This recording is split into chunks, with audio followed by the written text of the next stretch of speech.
नमस्कार, हमारे YouTube channel Kaushik classes में आपका स्वागत है। आज हम फिर से कवियत्री सुभद्रा कुमारी चौहान जी की कविता का शेष भाग लेकर आए हैं।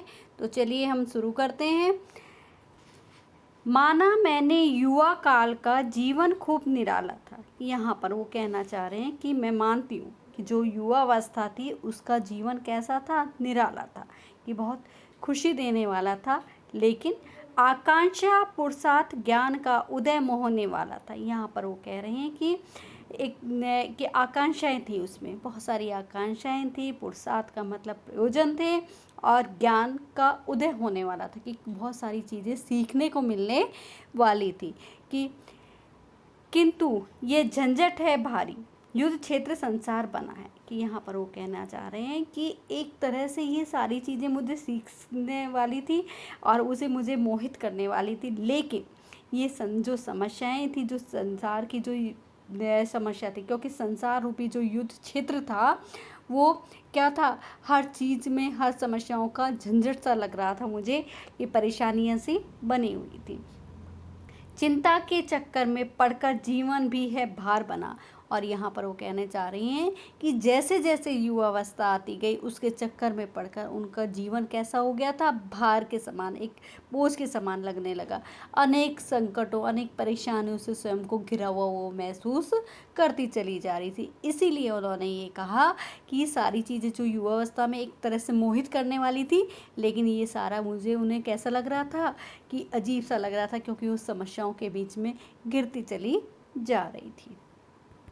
आजा बचपन एक बार फिर दे दे अपनी निर्मल शांति। यहाँ पर वो बताना चाह रही हैं कि फिर वो बचपन को याद कर रही हैं और वो कह रही हैं कि तुम एक बार फिर से आ जाओ मेरे जीवन में और फिर मुझे वही निर्मल शांति दे दो, कि वही शांति प्रदान कर दो जो मुझे बचपन में मिली थी। क्योंकि जैसे जैसे उम्र बढ़ती चली जाती है, वो परेशानी आती हैं, वो जिम्मेवारियाँ आ जाती हैं व्यक्ति के ऊपर, और उन जिम्मेवारियों को वो संभालते संभालते उनमें घुटता चला जाता है। तो उसी के लिए वो कह रही हैं कि एक मन में एक स्थिति, काश दोबारा से वो बचपन आ जाए, मुझे वही चीज़ें मुझे वापस मिल जाए, ताकि मैं उसमें निर्मल शांति बना सकूं। व्याकुल व्यथा मिटाने वाली वे अपनी प्राकृत विशांति। यहाँ पर कहना चाह रहे हैं कि प्राकृत का मतलब है संभाविक, और विशांति का मतलब विराम के लिए कहा गया, कि वो सांसारिक जो व्याकुलता है उसको मिटाना चाहती हैं और अपनी संभाविक विश्राम मतलब अर्थात सुख आराम प्रदान करने वाली वो शांति चाहती हैं, ताकि वो ही शांति मिल जाए, वही बचपन में वापस आ जाए। जैसे कि आप लोग भी चाहते हैं कि जैसे आप लोगों को भी पढ़ने के लिए कह दिया जाता है कि अब आपके ऊपर जिम्मेवारी, या आप पढ़ोगे, आगे बढ़ोगे लेकिन जब आप छोटे थे, बच्चे थे, तब आप खेलते कूदते थे, तो आपको किसी चीज़ की चिंता नहीं रहती थी। वही चीज़ उन्होंने यहाँ पर बताने की कोशिश की है। वे भोली सी मधुर सरलता, वे प्यारा जीवन निष्पाप। यहाँ निष्पाप में दोष रहित। यहाँ पर वो बताना चाहिए कि वो बचपन था जिसमें बाल्यावस्था में वो भोली भाली सी, जिसमें मधुर सरलता थी और प्यारा सा जीवन था, जिसमें किसी पर कोई बुराई नहीं थी, कोई पूरी बुराइयों से मुक्त थी, कोई दोष नहीं थे। तो उस चीज़ के लिए वो बताना चाह रही कि इस तरह का उनका बचपन था। क्या आकर फिर मिटा सकेगा तू मेरे मन का संताप। यहाँ पर वो बताना चाह रही, संताप मतलब कष्ट के लिए कहा गया है, कि फिर क्या बचपन तुम दोबारा से आ सकोगे, और वो जो दुख है, वो कष्ट है, वो क्या तुम मुझे उनको मिटा पाओगे। तो उसी चीज़ को वो याद कर रही हैं। मैं बचपन को बुला रही थी पर बोल उठी बिटिया मेरी। तो यहाँ पर वो कह रहे हैं कि कवित्री बताना चाह रही हैं कि मैं बचपन को याद कर रही थी, कि मेरी वो बचपन की यादें ताज़ा करने की कोशिश कर रही थी, तभी मेरी जो बेटी है वो बोल पड़ी। नंदनवंशी फूल उठी वह छोटी सी कुटिया में मेरी।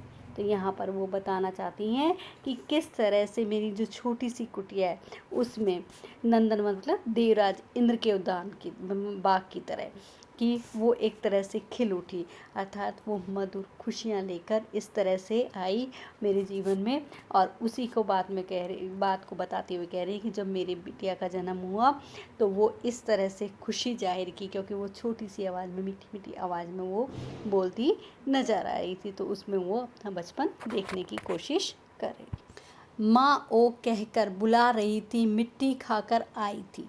तो वो कह रही हैं कि वो मुझे माँ कहकर बुला रही थी और वो बाहर से मिट्टी खाकर आई थी। कुछ मुंह में कुछ लिए हाथ में मुझे खिलाने आई थी, और वो कुछ हाथ तो मुंह में खाकर आई थी और कुछ हाथ में लेकर वो मुझे खिलाने आई थी।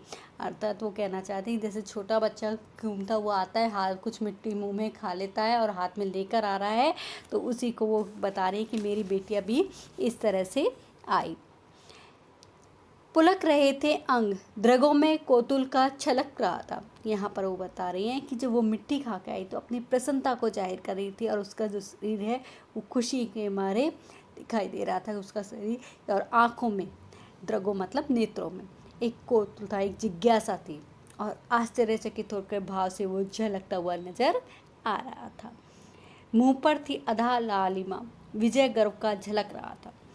यहाँ पर वो बताना चाह रही हैं कि मुंह के ऊपर कि एक चमक थी, एक जिसमें कि एक लाश था और लालिमा छाई थी, और वो एक खुशी, विजय गर्व का मतलब एक कि विजय प्राप्त कर लिए ऐसा गर्व झलक रहा था, ऐसी खुशी जाहिर कर रही थी। अर्थात वो मिट्टी खाकर अपनी माँ को भी मिट्टी खिलाना ही, ऐसी वो बचपन की क्रीड़ा को करते हुए वो बहुत ज़्यादा प्रसन्न हो रही थी। मैंने पूछा क्या लाई है, बोल उठी माँ काओ। तो यहाँ पर वो कह रही हैं कि जब मैंने पूछा उससे कि क्या लेकर आई है, तो वो बोल उठी, काओ काओ का मतलब होता है खाने के लिए, तोतली भाषा में बोलते हैं कि वो बोल रही है कि माँ मिट्टी खाओ। हुआ प्रफुल्लित हृदय खुशी से, मैंने कहा तुम ही खाओ। तो जब तोतली भाषा में जब उसने बोला तो मुझे प्रसन्नता हुई, और तब मैंने उससे खुशी होकर कहा कि तुम ही खाओ। पाया मैंने बचपन, फिर से बचपन बेटी बन आया था। कि फिर कवित्री कहना चाह रही हैं सुभद्रा कुमारी चौहान जी कि मैंने फिर से वो बचपन पा लिया, कि अब किस में, अपनी बेटी के रूप में, कि वो बचपन मेरी बेटी के रूप में बनकर आया था। उसकी मंजू मूर्ति देखकर मुझ में नवजीवन आया था। मंजू का मतलब है सुंदर, मनोरम, कि मैं जब उसकी जो सुंदर मूर्त को देखकर मेरे अंदर भी वो नवजीवन आ गया था, अर्थात वो आनंद आ गया था, और मैं अपनी बेटी की जो बाल क्रीड़ाएँ कर रही थी और उसको देखकर वो खुशी जाहिर हो रही थी, और मुझे वो बचपन की वही चीज़ें याद आती चली गई। मैं भी उसके साथ खेलती, खाती हूँ, तुतलाती हूँ। यहाँ पर वो कहना चाह रही हैं कि जब मेरी बेटी जन्म हुआ तो मैं उसके जिस तरह से वो बोलती थी तोतली भाषा में, तोतली आवाज़ में, तो मैं उसी के साथ उसी तरह से खेलती, बोलती और बातचीत करती चली जाती हूँ।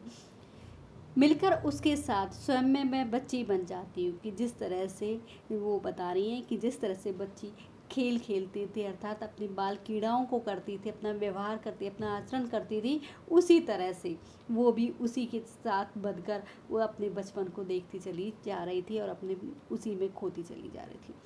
जिसे खोजती थी बरसों से, अब आकर उसको पाया। कि जब मैंने इतने दिनों से मैं उस बचपन को याद करती चली जा रही थी, लेकिन आज मुझे वो बचपन अपनी बेटी के अंदर प्राप्त हो गया। क्योंकि मैं कई दिनों से उसे तलाश करती चली जा रही थी, क्योंकि जैसे जैसे उम्र बढ़ती गई वो सारी कष्ट, समस्याएं और जिम्मेवारियां बढ़ती चली गई, तो मैं अपना बचपन खो दिया था। लेकिन आज मैं अपनी बच्ची के रूप में उस बचपन को देख पा रही हूँ। भाग गया था मुझे छोड़कर वह बचपन फिर से आ गया। कि जो बचपन मुझे छोड़कर भाग गया था वो बचपन फिर मुझे वापस आ गया, मेरी बेटी के रूप में। बेटी के कारण उसे बीते हुए बचपन का आनंद फिर से मिल गया है, और वो अवसर उन्हें प्राप्त हो गया है। ये था सुभद्रा कुमारी चौहान जी की कविता। अगर आपको ये पसंद आई है तो इसे लाइक करें, शेयर करें और चैनल को सब्सक्राइब करें, और अगली वीडियो में हम गद्य खंड को लेकर आएंगे।